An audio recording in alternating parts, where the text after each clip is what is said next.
All right, well, if everyone has grabbed that answer sheet, I think we should. Good, James has found it. Perfect. All right, well, let's get started then with Chicago Up Close Trivia. So again, the answer sheet in the Facebook description if you're just popping in. This is the second week that we are doing Tuesday trivia. Last week we did Star Wars and Chicago, and that is online if you want to participate post-trivia game.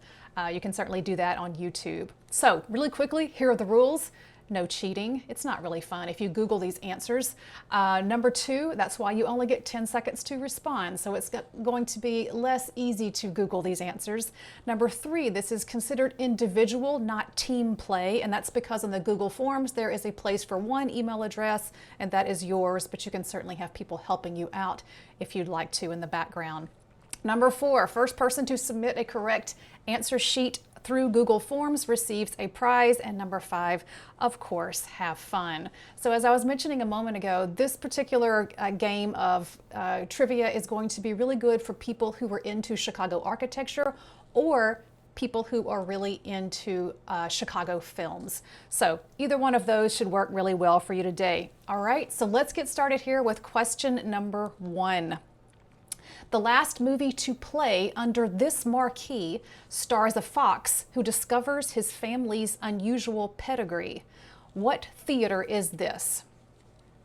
Is it the Gene Siskel Film Theater, the Chicago Theater, the Cadillac Palace Theater, or the Oriental Theater, which is now called the Nederlander? We're looking for the theater of the last movie that played here starred a fox who discovered his family's unusual pedigree. Trisha's asking the question, how do you fill out the form and watch also? You can do it on another tab in your computer, or if you have another device, maybe that would be a good way to answer the questions as well. Or you can do it all at one time at the very end. All right, so that's question number one. Question number two, life moves pretty fast. If you don't stop and look around once in a while, you might miss this cat engraved on which Chicago statue? There's a little cat down there at the bottom. We're looking for the statue on which it is engraved. Is it the Eternal Silence statue at Graceland Cemetery, the General John A. Logan statue at Grant Park, the bronze cow outside Chicago's Cultural Center, or the South Lion at the Art Institute of Chicago?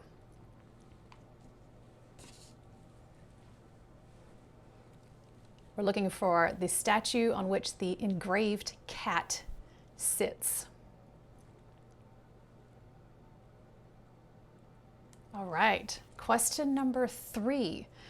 To get a glimpse of classic Hollywood's elite, so we're talking 1930s, 40s, and 50s here, to get a glimpse of classic Hollywood, turn your head toward this 136-year-old house and wait for the movie stars to arrive. Where are we if you are wanting to get a glimpse of classic Hollywood's elite? Is it Midway Airport, Jane Addams's Hull House, the Palmer House Hotel, or Dearborn Station?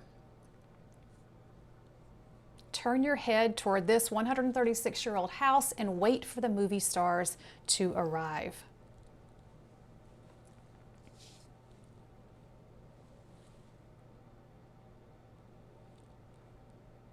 All right, question number four. On screen, lovesick Chicagoans might walk across the Chicago River to this structure to record their feelings. So we're looking for this steel structure here. On screen, lovesick Chicagoans might walk across the river to the structure to record their feelings. Are we looking at the Kinzie Street Bridge, the Picasso statue in Daley Plaza, the Michigan Street Bridge, or Chicago's Riverwalk? Again, if you know your film history with regard to Chicago, some of these are going to be helpful in that regard. If you know your Chicago architecture, then some of the images are going to be perhaps more helpful than the clues.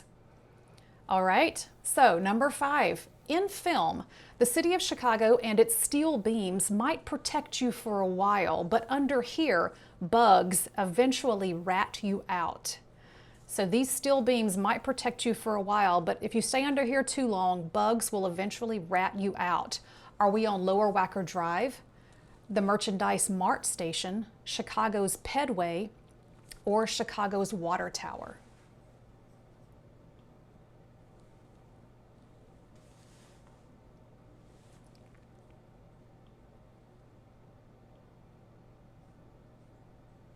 All right, they're coming in.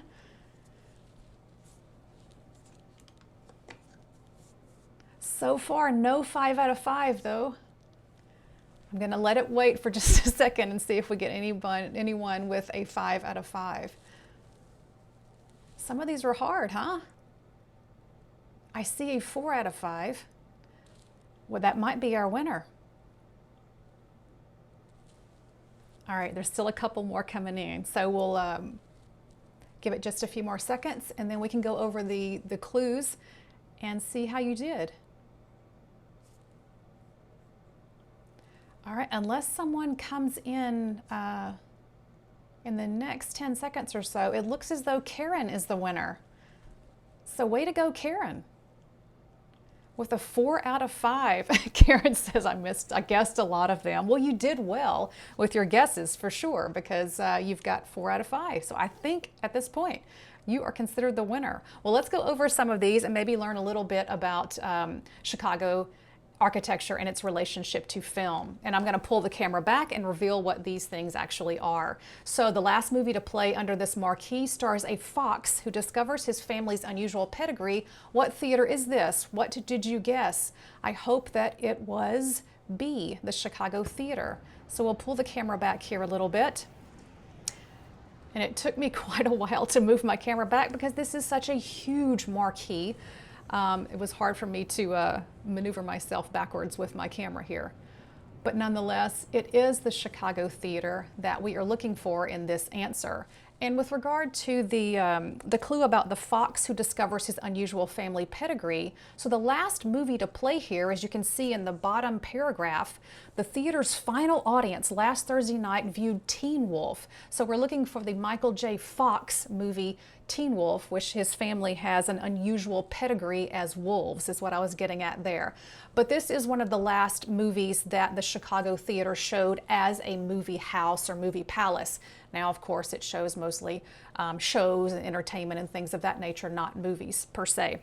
So that's what we were looking for in that question. All right, so that was number 1. Number 2, life moves pretty fast. If you don't stop and look around once in a while, you might miss this cat engraved on a Chicago statue.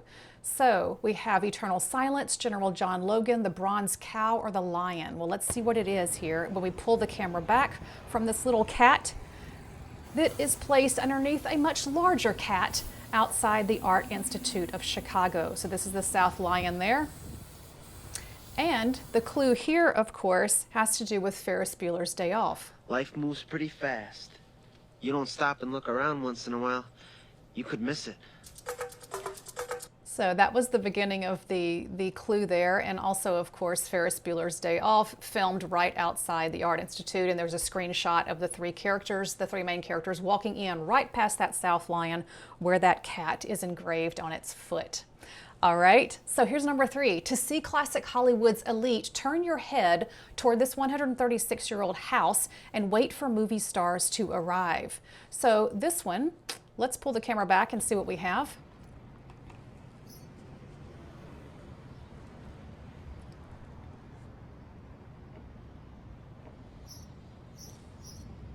So we are at Dearborn Station with a few birds chirping in the background on this lovely morning in Chicago. So this would be the head house of Dearborn Station when it functioned as a train station. That's a little bit of the clue in there for you.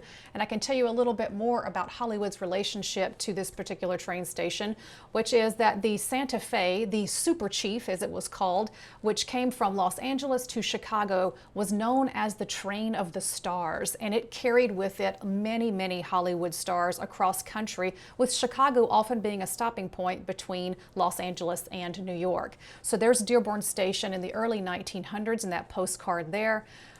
Here are some old Hollywood fan magazines of many Hollywood stars getting off of the Super Chief at Dearborn Station, which you can see highlighted in the print over there on the far right-hand side of your screen.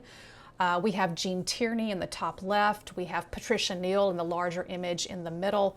All sorts of movie fan magazines feature these men and women, Hollywood movie stars, getting off of the Santa Fe Super Chief. On the far left, you have 4 different images of just Doris Day and her times spent on the Super Chief. And I find that this ad on the far right-hand side of your screen really interesting because it reads, "She came in on the Super Chief." Now, this is not a celebrity. This is just a random woman who is taking this train across the country, but it suggests that if you take this train, you are going to be treated like a celebrity, even if you are not one, because you can see the paparazzi down there waiting for her to arrive.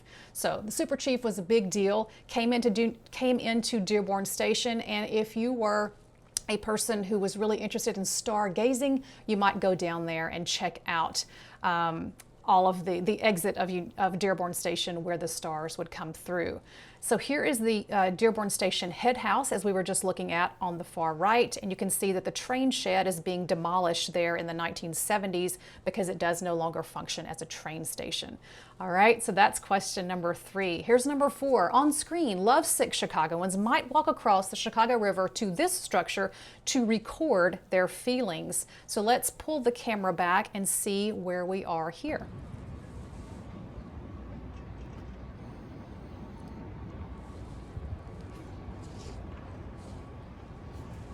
Another lovely day in Chicago with this filming. So here we go. Top 5 things I miss about Laura. 1, sense of humor. Very dry, but it can also be warm and forgiving. And she's got one of the best all-time laughs in the history of all-time laughs. She laughs with her entire body. So that is John Cusack in the movie High Fidelity standing on the Kinsey Bridge, which is the answer to this question. So he's lovesick. He's talking about 5 things that he misses about Laura, and he keeps going on as he paces back and forth across this bridge in the film.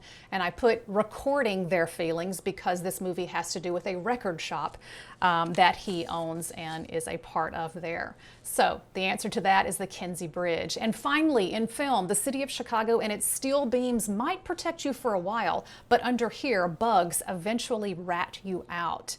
So any clue as to where we are with this purple painted sign there?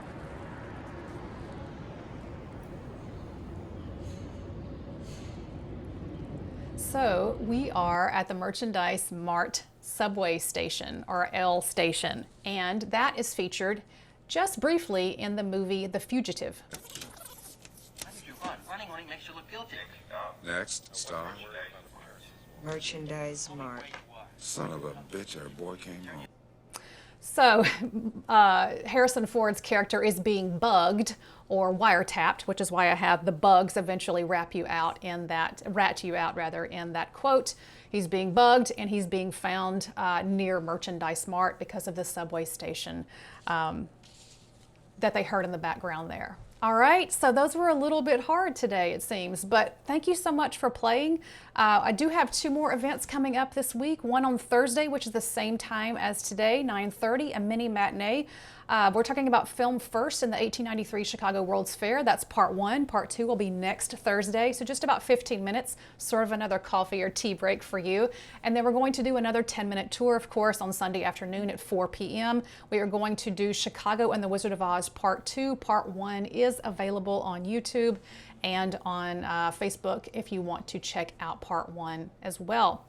And then next week's trivia, if you want to return, is going to be on Grauman's Chinese Theater, which is out in Los Angeles. But we're going to find some Chicago connections to that and have 5 multiple choice questions ready and waiting for you for next week. So thank you so much and have a great morning.